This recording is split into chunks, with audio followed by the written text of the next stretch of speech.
내가 바보지.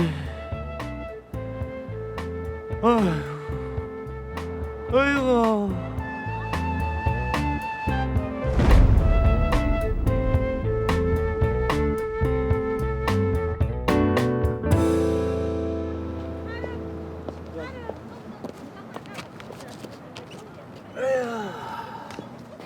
여보, 우리 호준이 결혼한다니까 너무 좋다.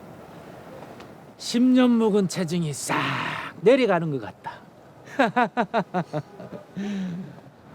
근데 집이라도 한 채 해줘야 안 되겠나? 요즘 집값도 비싸고 애들이 많이 힘들 건데. 집은 무슨 지가 번 돈으로 해야지. 그래도 요새는 그게 아니다. 친구들 얘기 들어보니까 남자가 집을 딱 해가야 어깨 펴고 산다더라. 처가에 면도 쓰고. 그래. 그래. 우리 임대료 받는 가게 있다 이가. 그거 팔면 안 되겠나? 그거 팔아도 얼마 안 될 건데. 나도 뭐 많이 해주자는 건 아니니까 그냥 그거 팔아서 집 사는데 보태라고 주자. 고민이 많으시네요. 그죠? 그래. 팔아서 주자. 역시 남편이 최고다. 최고. 자식 자, 생각하는 우리 부모 삼계탕을 마음 보러. 똑같죠?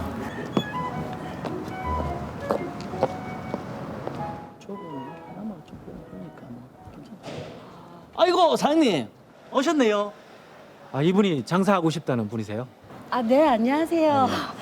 아, 제가 저 옆 동네에서 음식점을 하고 있는데 당장 가게로 옮겨야 해서요.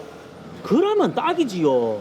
사장님이 건물을 팔겠다고 해서 전에 있던 세입자분도 얼마 전에 나가고 가게가 비어 있어요. 장사도 잘 되는 자리입니다. 아, 그래요? 자자 우리 밖에서 이러지 말고 안으로 들어가서 한번 둘러볼까요? 네. 가시죠. 얼마 전까지 가게를 하던 데라 손볼 데도 없지요. 그렇네요. 가게가 깔끔하고 상권도 괜찮은 것 같고. 여기로 계약할게요. 사장님 성격이 시원시원하시네요. 아, 저희도 좋습니다. 그런데 저희가 가게 살 돈이 조금 모자라서 그런데요.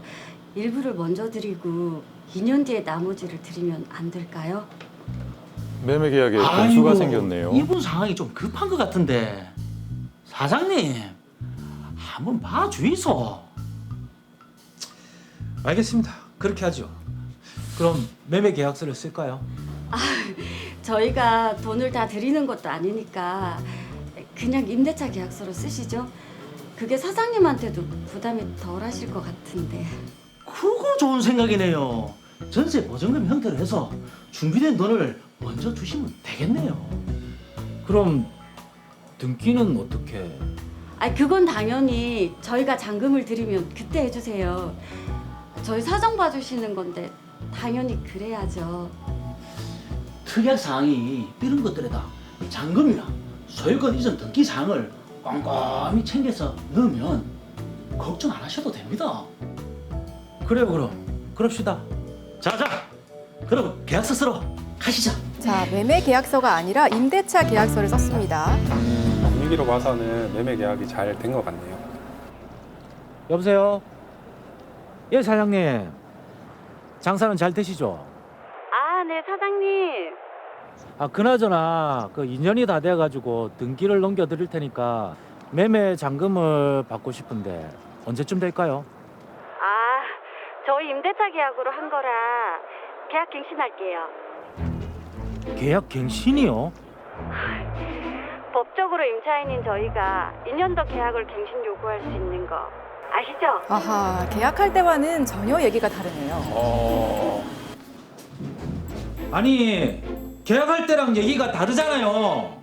아, 저희는 임대차 계약으로 한 거니까 그래도 되는 거잖아요. 아무튼 저희는 못 나가요. 그때는 잔금 마련되면 주고 이 가게를 사겠다고 했잖아요. 어머, 저희가 그랬나요? 아, 모르겠고요. 아무튼 저희는 임대차 계약서에 적힌 대로 계약갱신 요구할 테니까 그렇게 하세요. 아니 그게 무슨 소리입니까? 잔금되면 주고 가게 소유권 이전 등기 인수하든지 못 주겠으면 이 가게 비워주세요. 못 나간다니까요.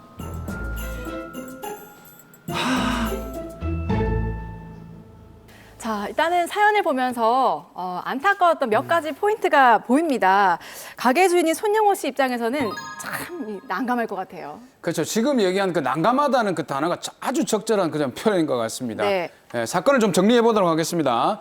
손영호 씨는 갖고 있던 가게를 매매하기로 했습니다.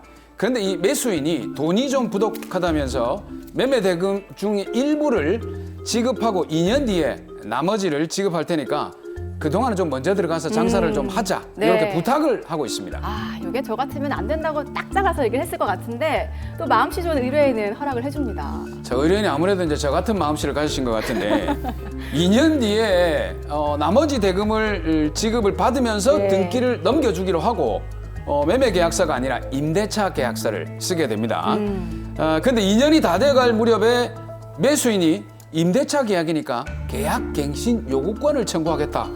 요렇게 입장을 바꾼 겁니다. 그렇죠. 영호 씨는 건물을 매매를 해야 되고 매수인 입장에서는 임대차 계약이니까 계약갱신을 하고자 하고 예. 이게 지금 상황이 완전히 바뀌어서 난감한 상황이 됐는데 이럴 때 도대체 어떻게 해야 될지 의뢰인이 저희에게 의뢰를 했습니다.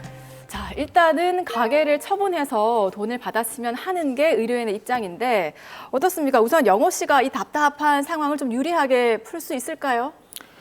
네, 해결할 수 있는 방법은 있을 것 같습니다. 예. 계약서의 해석을 두고 치열한 법적 다툼이 예상됩니다만 해결은 가능합니다. 자, 일단 해결이 가능하다고 하니까 마음이 놓입니다.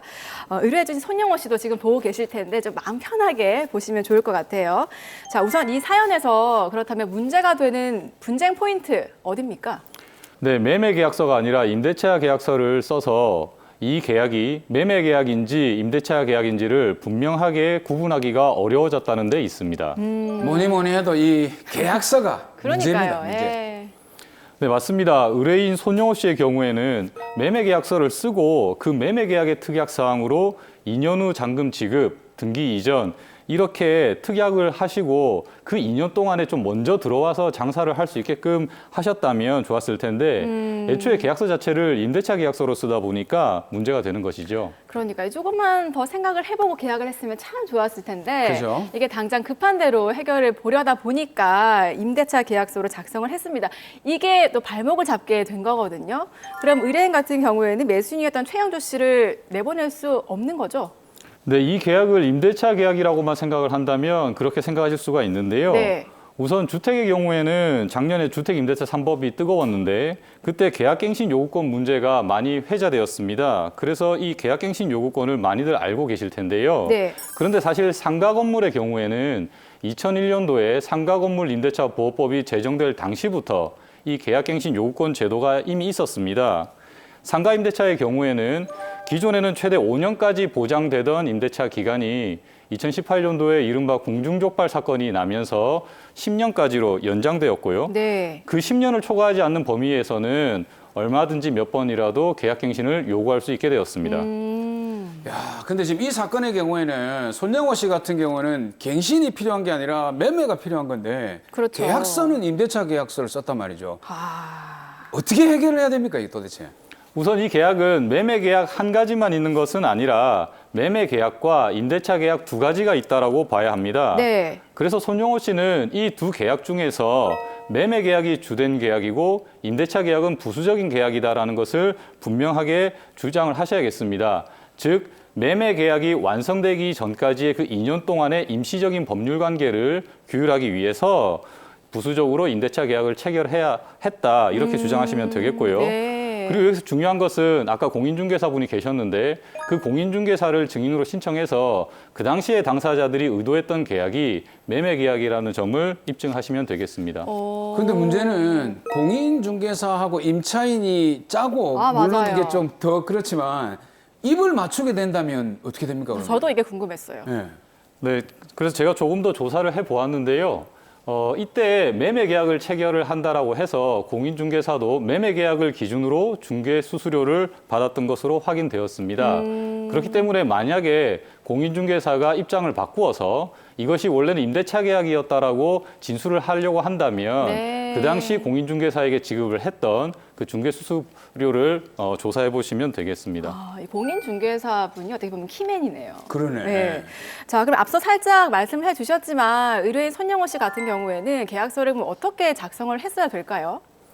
네, 의뢰인분의 경우에는 일단은 계약서 양식 자체를 매매 계약서로 만들고 그 특약 사항으로서 계약금 지급 이후에 매수인에게 상가 건물을 인도만 하고 대신에 잔금일에 잔금을 지급하지 않으면 매수인으로부터 다시 그 상가 건물을 돌려받기로 하는 약정을 하셨으면 좀 더 수월하게 분쟁을 해결하실 수가 있겠습니다. 네, 그러니까 계약의 본질에 맞춰서 계약서를 쓰고 특약사항으로 논의가 된 부분을 특약사항으로 썼으면 좋았겠다라는 말씀이신데, 자, 이 사연은요 사실 가계의 임대차 문제긴 하지만 사실 주택을 임대했을 때도 이런 문제가 종종 이제 발생을 하곤 합니다. 특히 작년에 임대차 3법이 시행되면서 이런 얘기가 더 많이 이제 발생을 하게 됐는데, 우선은 임대차 3법이 어떤 건지 저희가 좀 명확하게 규정을 짚고 갔으면 좋겠거든요. 네, 임대차 3법은 임차인을 보호한다는 취지로 임대차 시장의 규제를 강화하는 법인데요. 첫째, 전월세 신고제는 임대인과 임차인 간 전월세 계약 시에 임대인이 계약 내용을 관할 지자체에 신고하는 제도입니다. 네. 둘째, 계약갱신 청구권은 주택임대차보호법이 보장하는 최소 임대기간인 2년이 끝나더라도 임차인이 요구할 경우 임대차 계약을 한 번 더 연장할 수 있도록 하는 제도입니다. 예. 셋째, 전월세 상한제는 임대차 계약을 갱신할 때 그 인상률을 기존 임대료의 5% 이내로 제한하는 제도입니다. 야, 근데 이게 임대차 3법 하에서 사실 이제 임차인 같은 경우에 계약 갱신을 요구를 하면서 막무가내로 있겠다 그러면 이 그렇죠. 세입자를 내보낼 수 있는 방법은 없습니까? 네, 상가 건물 임대차 보호법이나 주택 임대차 보호법에서 규정하고 있는 갱신 거절 사유에 해당하지 않는 한은 세입자를 내보낼 방법은 없습니다. 네. 특히 이제 주택 임대차 보호법 경우에는 작년에 갱신 거절 사유로서 추가된 것이 임대인의 실거주라는 것이 있습니다. 그래서 만약에 주택의 경우에는 실거주를 하신다라고 한다면 그때는 내보내실 수는 있습니다. 이게 뉴스에도 자주 나오잖아요. 근데 궁금한 게요. 임대인의 실제 거주라는 게 그 범위가 뭐 임대인 본인이어야 하는지 아니면 가족도 되는 건지 어떻습니까? 네, 이 실거주에는 임대인 본인뿐만이 아니라 임대인의 직계 존속과 직계 비속이 포함됩니다. 네. 먼저 이 직계 존속이라고 함은 외가와 친가를 모두 다 포함을 해서 부모, 그리고 조부모, 증조부모가 포함이 되고요. 직계 비속은 자녀, 손자녀, 증손자녀 등이 포함됩니다.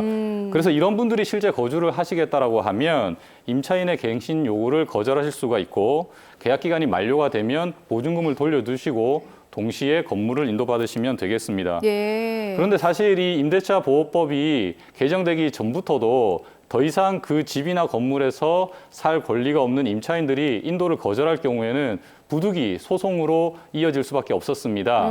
그래서 이런 소송을 하게 되면 시간이 많이 걸리니까 도입된 제도가 있는데요. 그것이 2016년도에 도입된 주택임대차 분쟁 조정 제도입니다.